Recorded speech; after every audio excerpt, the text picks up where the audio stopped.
toujours quand je suis sur ce lit et que je filme une vidéo, cette petite se colle à moi. Non mais regardez, elle se colle à mon dos là. Ok, bon bah on va essayer de filmer comme ça. On va pas se mentir, parmi les conseils budget, il y a ceux qu'on a toutes déjà entendus. Suivre son budget précisément, ne pas multiplier les sorties payantes, éviter de prendre sa voiture quand on peut y aller à pied ou en vélo, mettre un couvercle sur sa casserole quand on veut faire bouillir de l'eau, etc., etc. Et puis, il y a ces conseils dont personne ne parle. Ceux auxquels on ne pense jamais et qui sont pourtant redoutablement efficaces pour économiser de l'argent au quotidien. Alors aujourd'hui, j'ai décidé de vous partager mes meilleurs conseils secrets pour économiser beaucoup d'argent. En regardant cette vidéo, vous allez forcément apprendre quelque chose, alors si ça vous intéresse, c'est parti!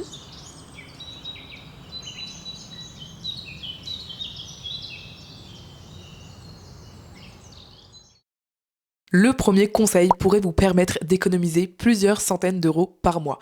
Oui, je sais, c'est énorme, mais il faut absolument qu'on en parle. C'est le fait de se trouver un side hustle. Alors là, vous allez me dire, mais de quoi tu parles, Andrea? Ça veut dire quoi, side hustle? Figurez-vous que j'ai pas trouvé une traduction exacte de ce terme anglophone qu'on utilise beaucoup aux États-Unis. Mais en gros, le principe, c'est de se trouver une activité qui nous plaît vraiment, qui est fun, qu'on pourrait faire vraiment dans notre temps libre, mais qui, dans le même temps, pourrait nous rapporter de l'argent. C'est vrai qu'on pense pas toujours au fait qu'il y a parfois des façons relativement faciles de se faire de l'argent et ce sans renoncer à l'éthique. Et pour moi, le plus important avec cette astuce, c'est vraiment de partir de quelque chose qui vous plaît, comme dit que vous pourriez faire gratuitement dans votre temps libre et le transformer en quelque chose qui peut vous rapporter un peu d'argent sans trop d'efforts. Peut-être que sur votre temps libre, vous adorez marcher et que par ailleurs, vous aimez les animaux. Eh bien pourquoi vous ne proposeriez pas vos services à vos voisins, tout simplement pour promener leurs chiens? Honnêtement, si vous habitez en immeuble ou même dans une maison, dans une résidence, il y a forcément des gens autour de vous qui ont des animaux de compagnie à promener tous les jours. Et en tant que personne qui a la chance d'habiter avec une chienne,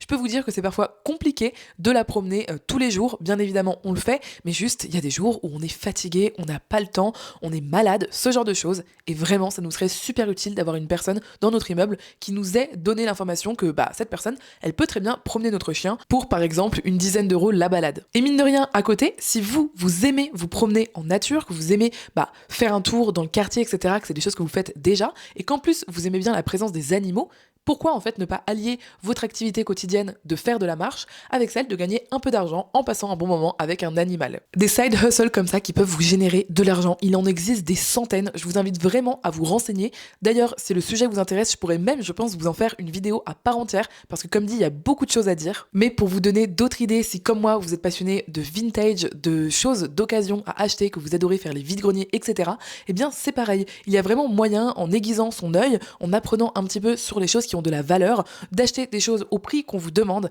et ensuite de les revendre pour clairement plus cher. Ça, vous pouvez le faire avec les vêtements, vous pouvez le faire avec les livres, vous pouvez le faire avec les objets qui sont en argent ou en or par exemple. Mais si vous n'aimez pas chiner pendant votre temps libre, vous pourriez aussi proposer des produits digitaux à la vente. Par exemple, je sais que sur Etsy ou sur Pinterest, c'est relativement facile de proposer un produit digital, par exemple un tableur Excel ou bien des templates, vous savez, sur Notion ou des templates de tableaux pour écrire un petit peu ses tâches, pour écrire ses menus, ce genre de choses.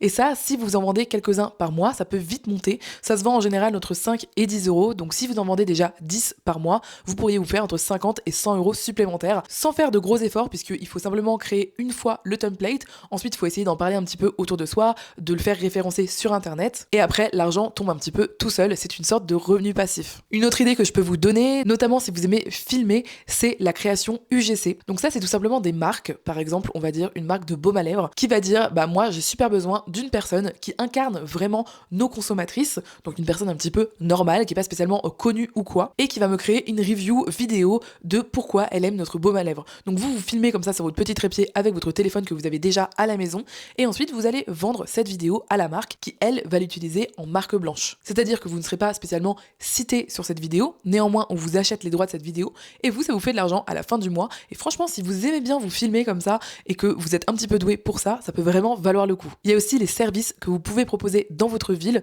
Vous pourriez par exemple investir dans une machine qui nettoie par exemple les terrasses. Vous investissez dans cette machine quelques centaines d'euros au début et ensuite vous proposez régulièrement dans votre quartier de nettoyer les terrasses des gens et ça peut être remboursé très très vite, voire vous faire pas mal d'argent parce que honnêtement c'est le genre de tâche un peu ingrate que les gens n'ont pas forcément envie de faire. Ils n'ont pas forcément non plus les bons outils. Vous venez comme une solution au bon moment et ça peut se rémunérer assez cher. Là je vous ai cité quelques idées mais en réalité il en existe des centaines centaines, il y a des personnes aux États-Unis qui redoublent de créativité pour trouver en fait des bonnes façons de se faire plus d'argent tous les mois. Et ça, c'est vraiment quelque chose dont on parle encore très très peu en France, alors qu'honnêtement, ça peut vraiment vous permettre d'économiser beaucoup plus et durablement. La deuxième chose à laquelle on ne pense jamais pour faire des économies sur le long terme, et ça s'inscrit vraiment dans le quotidien, c'est de toujours privilégier le durable au jetable et plus précisément le rechargeable au jetable. Lorsque j'étais jeune et que j'apprenais l'anglais, mes parents ont décidé de m'envoyer aux États-Unis pour que je puisse super bien apprendre la langue. Et honnêtement, j'ai eu beaucoup de chocs culturels lorsque je suis allée là-bas et je me souviendrai toujours du jour où j'ai eu ce choc culturel et où j'ai constaté que pas mal de familles états-uniennes utilisaient des assiettes et des gobelets en carton ou en plastique, en gros totalement jetables, pour manger en famille à table. Et j'avoue que j'avais jamais vu ça en France et j'étais super étonnée parce que je me disais, certes, il y a un petit côté un peu plus pratique, mais en réalité, ça ne l'est pas vraiment, puisque derrière, vous devez aller acheter ces produits-là, les jeter ensuite, sortir vos poubelles. En plus, c'est hyper polluant. Et enfin, mine de rien, ça coûte beaucoup plus cher que d'avoir juste de la vaisselle chez soi et de l'utiliser au quotidien. Et moi, je trouve qu'il y a plein de choses dans notre quotidien en tant que Français, où dans notre culture, c'est totalement normalisé d'utiliser des produits complètement jetables, alors qu'on dépense beaucoup plus pour ces produits jetables pour à chaque fois les remplacer et remplacer vraiment l'objet au total. Perso, j'utilise plein de produits non jetables et rechargeables dans mon quotidien, dans plein de pièces dans ma maison, mais plus particulièrement dans ma salle de bain. Pour ça, j'utilise les produits Wild et je suis trop contente de pouvoir vous en parler dans cette partie de la vidéo qui est en collaboration avec la marque. Laissez-moi vous expliquer le concept de Wild que je trouve absolument génial et en plus super économique au quotidien. Wild, c'est une marque qui fait des déodorants rechargeables, mais aussi des gels douche et savons pour les mains toujours rechargeables, et enfin des baumes à lèvres 100% rechargeables dans un étui hyper durable qu'on peut garder à vie, et c'est clairement 3 produits que j'utilise totalement au quotidien chez moi. J'adore le principe des produits Wild puisqu'il suffit d'acheter une seule fois l'étui, vous le choisissez, vous verrez sur le site, il y a plein de designs hyper beaux. Ici, j'ai le design pour la Saint-Valentin de cette année. Et ensuite, vous gardez votre étui à vie. Il est totalement réutilisable pendant des années et en plus, il ne contient aucun plastique à usage unique. Ce que j'adore, c'est que la compo des produits est propre. On a notamment le déodorant qui est à base d'huile de coco, de beurre de karité, qui est hyper crémeux. Et en plus de ça, il est sans sel d'aluminium et sans parabènes. Et malgré ça, il est vraiment efficace pendant 24 heures. Ça fait littéralement des années que je l'utilise, donc je peux vous le garantir. Même si comme moi, vous gardez vos poils axillaires et ils sont super efficaces. En plus, c'est des produits qui sentent vraiment hyper bons. Et ce qui est trop bien, c'est que vous pouvez régulièrement changer la senteur de vos produits, puisque une fois que vous avez fini la petite recharge qu'il y a à l'intérieur, il vous suffit de composter ce qu'il reste et de remplacer par une nouvelle recharge à la senteur que vous aurez choisie. Bien évidemment, tous leurs produits sont certifiés vegan et non testés sur les animaux. Vous le savez, c'est hyper important pour moi. Et enfin, ils sont hyper agréables à utiliser au quotidien. Et en plus de ça, vraiment, ils sont super beaux, que ce soit dans la cuisine, dans la salle de bain ou dans une autre pièce de votre maison. Avec mon code 20AndreaWild, vous avez moins 20% sur tout le site. Alors si ça vous intéresse, je vous ai laissé le lien vers le site de Wild en description.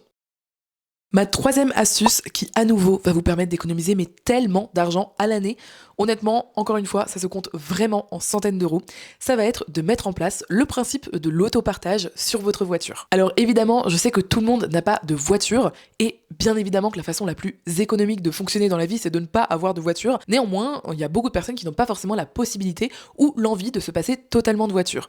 Or, le problème, c'est que la voiture, ça coûte cher. Et parfois, on ne l'utilise pas tout le temps. Par exemple, peut-être que vous l'utilisez en semaine, mais que vous ne l'utilisez pas le week-end, ou inversement. Et il y a un système qui s'appelle l'autopartage et qui va vous permettre, dans ce cadre, d'économiser à peu près 50% de vos coûts liés à votre voiture. Le principe, il est très très simple. Vous allez simplement partager une voiture pour 2 foyers, ou en tous les cas 2 personnes différentes. À partir de ce moment-là, vous allez pouvoir partager les coûts. Et vous vous demandez peut-être, mais comment on met en place l'autopartage ? C'est pas quelque chose que je connais, et c'est vrai que culturellement, c'est très peu répandu, et c'est bien dommage, parce qu'encore une fois, ça permet de faire vraiment de grosses économies. Il y a 2 cas. Soit vous avez déjà une voiture, et donc c'est là où je pense que c'est le plus intéressant de faire de l'autopartage, soit vous n'avez pas de voiture, mais vous cherchez un moyen de locomotion, et vous pensiez acheter une voiture, mais finalement vous pensez à l'autopartage. Dans les 2 cas, c'est super intéressant financièrement. Le principe, c'est juste de trouver la bonne personne.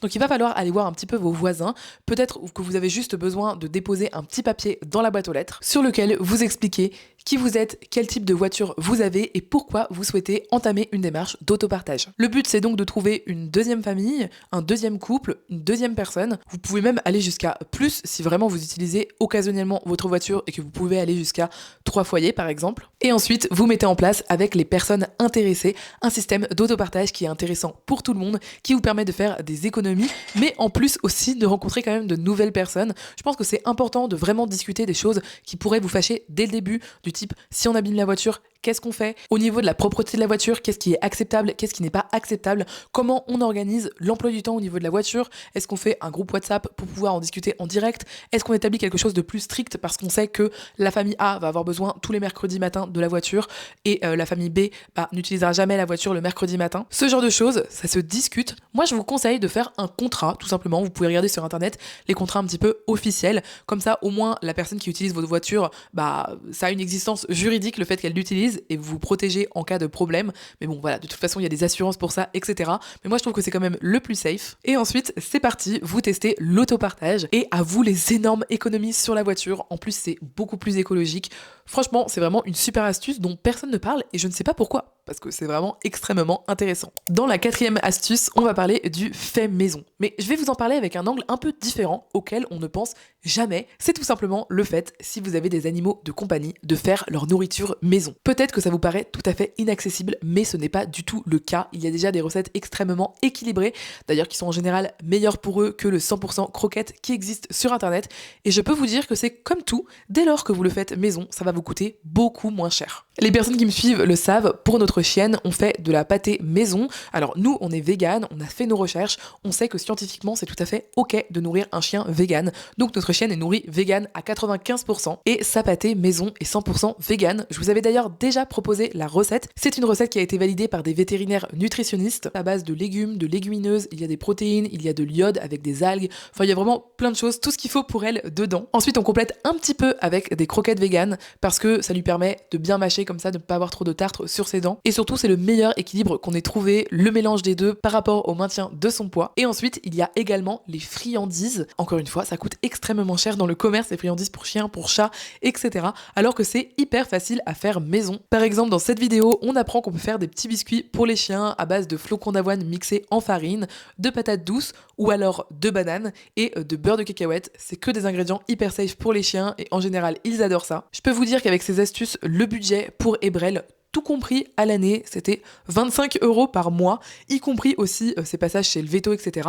D'ailleurs, on vérifie tous les ans avec une prise de sang si elle est bien équilibrée et qu'elle n'a aucune carence. Et pour l'instant, ça va faire 3 ans qu'on l'a et elle est en parfaite santé avec l'alimentation qu'on lui donne. Donc c'est vraiment génial. Et ouais, honnêtement, pour une chienne de 25 kilos quand même, qui mange beaucoup, je peux vous le dire, 25 € par mois, je trouve que c'est vraiment pas énorme pour tous les frais qui sont liés à elle. Et vraiment, le sujet de la bouffe maison, il est hyper important. Et petit aparté, c'est pareil pour les petits pots pour bébés. On s'est rendu compte en plus récemment, c'est terrible, que les industriels mettaient des ingrédients dedans qu'ils n'écrivaient même pas sur les pots, du type du sucre raffiné, alors que les bébés n'ont vraiment pas besoin de ça dans leur alimentation. Donc ouais, même pour l'alimentation des bébés par exemple, à laquelle on pense pas forcément à la faire maison, ça peut aussi être très intéressant d'un point de vue financier. Et en plus, on sait que c'est meilleur pour eux. Pour la prochaine astuce, je vais probablement vous apprendre quelque chose. Mais dites-moi si vous saviez que si on prend l'ensemble de l'énergie utilisée dans toute la France, un quart de toute cette énergie, donc 25%, est utilisée uniquement pour nos intérieurs. Et parmi ces 25%, les 2 tiers sont utilisés uniquement pour le chauffage. À partir de ce moment-là, on comprend à quel point le chauffage est énergivore et du coup à quel point le chauffage nous coûte cher. Alors bien évidemment, je vais pas vous dire de ne plus chauffer du tout. Néanmoins, il faut vraiment savoir que baisser son thermostat, c'est super intéressant d'un point de vue monétaire. En fait, à chaque fois que vous baissez votre chauffage d'1 degré, vous allez économiser pas mal d'argent. Et là, vous allez me dire, oui, mais Andrea, j'ai pas envie d'avoir froid et à chaque fois que je baisse en dessous de 20 degrés, j'ai froid chez moi. Et là, je vous répondrai, c'est sûrement parce que vous ne connaissez pas la méthode du slow heat. Alors, je vais pas vous faire tout le topo dans cette vidéo, j'en avais déjà fait une autre vidéo que je vous mets aussi dans le petit i. Si ça vous intéresse, n'hésitez pas à cliquer et à aller la voir après cette vidéo. Mais pour résumer, le principe du slow heat, c'est de se chauffer soi plutôt que de chauffer l'air ambiant. Parce que le principe en France, c'est de chauffer à fond l'air ambiant pour que toute l'air de votre maison soit chaud et qu'ensuite ça vous réchauffe. Mais le principe du slow heat, qui je le rappelle est basé sur la science, ça dit simplement que d'un point de vue énergie, c'est beaucoup plus intéressant d'utiliser l'énergie pour chauffer nos corps plutôt que pour chauffer l'ensemble de nos intérieurs. Pour ça, il y a énormément d'astuces que je vous ai développées encore une fois dans la vidéo dont je vous parlais. Donc je vais pas les développer en grand ici, mais vraiment il faut retenir que dès lors que vous pouvez baisser votre thermostat d'1 degré durablement, c'est super intéressant d'un point de vue monétaire. Et si vous pouvez baisser d'encore plus que 1 degré, ça deviendra de plus en plus intéressant. Attendez, mais que vois-je? Vous êtes arrivé jusque-là dans la vidéo, merci beaucoup. Déjà, ça veut a priori dire qu'elle vous plaît, donc si c'est le cas, n'hésitez pas à vous abonner si c'est pas déjà fait, à mettre un petit pouce en l'air et pourquoi pas à cliquer sur la flèche de partage. Il vous suffit ensuite de copier le lien qui sera affiché à l'écran et même sans partager derrière, sachez que ça aide énormément pour offrir plus de visibilité à ma chaîne. Donc merci beaucoup aux personnes qui le feront. Et bien sûr, pour me le faire savoir, laisse l'emoji flocon de neige en commentaire. Comme ça, on se sait, vous et moi. La prochaine astuce concerne l'alimentation. Vous le savez, pour moi, l'alimentation et le coût de notre alimentation, c'est un énorme levier qu'on peut actionner pour faire de grosses économies tous les mois. Et il y a énormément d'astuces pour faire de grosses économies sur son alimentation. Celle que je vous donne aujourd'hui, ça va être de garder une semaine tous les mois où vous n'allez pas faire les courses. Pendant cette semaine, vous allez littéralement économiser le coût de vos courses totales pour la semaine, du coup, puisque logiquement, vous n'allez pas faire les courses. Mais en plus de ça, ça va vous permettre de réduire votre quantité de gâchis alimentaire, puisque pendant cette semaine-là du mois, vous allez être obligé de faire preuve de créativité pour utiliser ce que vous avez déjà chez vous. Moi, je sais que c'est la semaine du mois où je suis le plus créative en termes de cuisine, vraiment. Je vais partir des ingrédients que j'ai pour réellement faire quelque chose. Là, par exemple, en ce moment, je crois que ça fait 2 ou 3 semaines qu'on n'a pas fait les courses. C'est vraiment la dèche à la maison. On a littéralement plus de légumes, on n'a plus de surgelés, mais il me restait encore pour ce midi quelques carottes, un tout petit bout de chou blanc, j'avais des pois chiches, et avec ça, avec une cuillère à soupe d'épices, un peu type épices rouges, avec du cumin, et avec une petite poignée de persil qu'il me restait, j'ai pu tout simplement réaliser une super soupe de pois chiches à la carotte, au chou, avec ses épices chaudes. Franchement, on s'est régalé. C'était équilibré, économique, super bon et honnêtement c'est quelque chose que je n'aurais jamais fait si j'avais eu plein de choses dans mon frigo et je sais que c'était un plat qui était super économique au vu des ingrédients que j'ai utilisés. Donc oui, vraiment, prendre cette habitude de garder une semaine tous les mois où on ne fait pas de courses alimentaires pour pouvoir finir un peu ce qu'il y a vraiment dans les fonds de frigo et dans les fonds de placard, je vous jure que c'est hyper efficace pour faire des économies durablement. La 7e astuce, je l'adore et restez bien parce qu'il y a vraiment une astuce dans l'astuce, vous allez voir, parce que je vous en ai parlé sur Instagram et vous avez été plein à me dire mais chez moi c'est impraticable, ça va être de cuisiner toujours ou presque toujours en x2.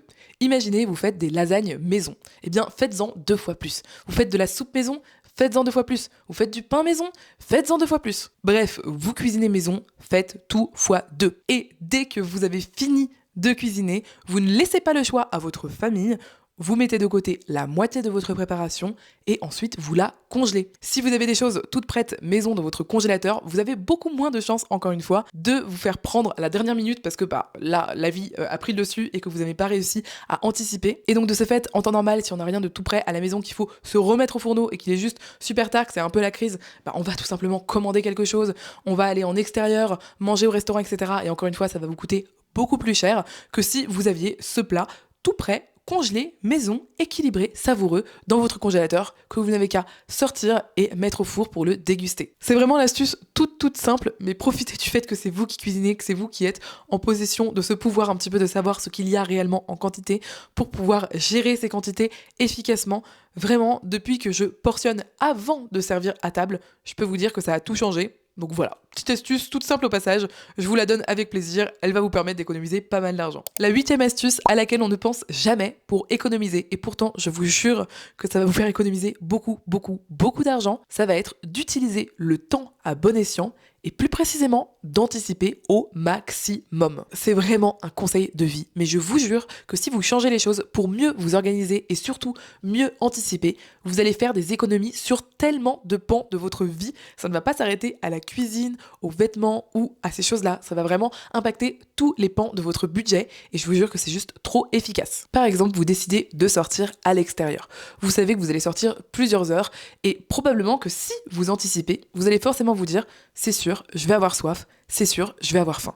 Si vous gardez dans votre sac une petite bouteille d'eau, une petite gourde, et que vous prenez avec vous une banane, des fruits secs ou des oléagineux, vous allez pouvoir subvenir à vos besoins sans avoir besoin de dépenser d'argent supplémentaire en extérieur. Et on le sait, tout ce qui est vendu sur le pouce coûte genre 3 à 4 fois plus cher que ce qu'on achète en avance dans un supermarché classique. Maintenant, sur cette même sortie, si vous sortez le soir et que vous prévoyez, que vous anticipez, vous allez regarder à l'avance les horaires des derniers transports en commun pour rentrer chez vous. En faisant ça, vous pourrez choper votre dernier transport en commun et éviter de prendre à la dernière minute un taxi ou un VTC qui va vous coûter littéralement 10 fois plus cher. Peut-être qu'on est en plein été et que vous tombez sur une brocante ou sur une friperie, vous avez envie de rentrer à l'intérieur, vous regardez un petit peu les maillots de bain, les petits hauts, les petites jupes, les choses pour la saison, et là vous tombez sur un magnifique manteau qui est super chaud. Or, il est totalement hors saison, du coup il est super pas cher. Et bien si vous anticipez, vous penserez à la vous de l'avenir et vous vous direz c'est vrai que mon manteau est très très vieux, ou c'est vrai que j'ai pas de manteau aussi chaud chez moi,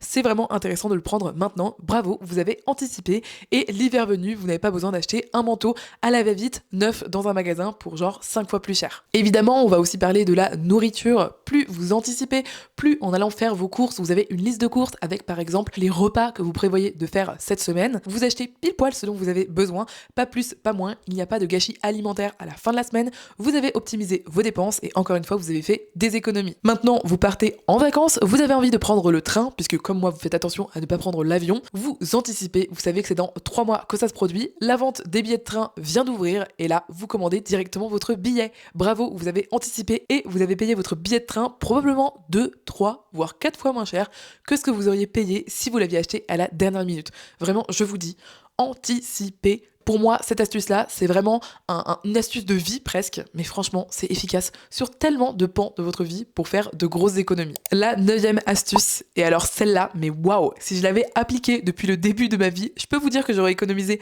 beaucoup d'argent, surtout que je suis souvent très enthousiaste dans ces cas-là, mais ça va être de toujours privilégier l'option gratuite lorsque vous commencez une nouvelle activité, un nouveau loisir, ce genre de choses. Moi, j'ai tendance à découvrir très régulièrement des nouveaux centres d'intérêt et j'ai trop envie d'acheter les choses en rapport avec ce sujet. Je me dis bah ouais, j'ai trop envie de passer ma vie à faire de la couture, donc bien sûr que je vais acheter une machine à coudre à 150 balles. Et après finalement j'en fais très peu et ça traîne dans mon placard pendant des années. Et ça, vous pouvez l'appliquer à tellement de choses. Combien on a été à se dire allez, c'est la nouvelle année, on veut faire plus de sport cette année, donc je m'inscris à la salle de sport pour me motiver, parce que ça va me coûter de l'argent tous les mois. Alors qu'au final, c'est pas nécessaire en fait. Peut-être que vous n'allez pas vraiment y aller et que vous pourriez commencer tout simplement par y aller avec un ou une amie qui a, vous savez, l'invitation de la personne à la salle de sport et ça va rien vous coûter. En échange, vous offrez un café, vous offrez une petite boisson, un petit quelque chose à votre ami pour le ou la remercier si c'est nécessaire. Mais honnêtement, ça vous coûtera beaucoup moins cher que de prendre un abonnement à la salle de sport tous les mois. Mais tout ça pour dire que si vous avez envie de bouger plus, bah la première option la plus intéressante, c'est pas forcément l'option payante, c'est souvent l'option gratuite. Et voilà, là j'ai parlé de la couture, j'ai parlé du sport, mais je suis sûre que vous pouvez appliquer ça à tous les loisirs, les nouveaux loisirs que vous avez envie de découvrir. Moi je vous conseille vraiment au début de toujours privilégier l'option gratuite pour ça. Et ensuite, si vous voyez que c'est un loisir que vous avez vraiment envie de continuer sur le long terme, vous voyez que ça vous plaît vraiment, et bien là, investissez. Il n'y a aucun souci à mettre de l'argent dans ces loisirs, c'est tout à fait normal et sain. Mais juste, il faut le faire au bon moment. La 10e astuce, je l'adore, je la trouve tellement efficace, ça va être de faire au maximum vos produits ménagers maison. Je sais pas pourquoi, mais c'est quelque chose dont on parle extrêmement peu, et pourtant c'est un savoir absolument génial. Par exemple, est-ce que vous saviez qu'avec un simple bloc de savon de Marseille, vous pouvez à la fois faire votre lessive, votre produit pour les vitres, votre produit pour nettoyer vos plaques vitrocérame et également, pourquoi pas, un produit pour nettoyer le sol. Pareil, avec le savon noir, on peut faire énormément de choses avec ça, avec le bicarbonate, le percarbonate, le vinaigre, enfin vraiment, il y a énormément de choses à faire avec seulement quelques produits. Alors, je vous dis pas que moi-même, j'utilise uniquement des produits faits maison pour faire le ménage, ce n'est pas vrai. J'utilise aussi des produits que je choisis et que je chéris parce que parfois, c'est vraiment utile d'avoir des produits tout faits. C'est comme la nourriture. Pour moi, c'est vraiment un équilibre entre le fait maison et l'industriel. Néanmoins, je peux vous dire que ça nous fait faire mais tellement d'économies d'utiliser des produits comme ça ménagers faits maison. Et vraiment, je vous jure que par rapport à faire sa bouffe maison, par exemple, ça prend vraiment beaucoup moins de temps. Pareil, je vous avais fait une vidéo complète sur le sujet que je vous laisse dans le petit i. C'est vraiment que des recettes que j'utilise au quotidien. Et je pourrais encore vous faire d'ailleurs une deuxième vidéo sur le sujet parce que j'ai encore d'autres recettes que j'ai développées depuis que je ne vous ai pas partagées. Mais vraiment, je vous assure que vous allez faire de grosses économies à l'année si vous utilisez en majorité des produits ménagers maison vs les produits ménagers du commerce. Sachez que dans cette vidéo, 10 astuces de rat pour économiser beaucoup plus, vous allez retrouver, comme son nom l'indique, 10 nouvelles astuces différentes de celles présentes dans cette vidéo pour économiser beaucoup d'argent au quotidien. J'ai eu d'excellents retours sur cette vidéo, elle vous a énormément plu. Vous disiez que vous y trouviez vraiment des astuces hyper originales qu'on ne voit pas ailleurs et ça me fait vraiment plaisir puisque j'essaye toujours de vous donner des astuces de ce type. Alors si le sujet vous intéresse, n'hésitez pas à cliquer pour aller voir. Moi, je vous retrouve tout de suite sur une autre vidéo de la chaîne et d'ici là, je vous dis à très bientôt.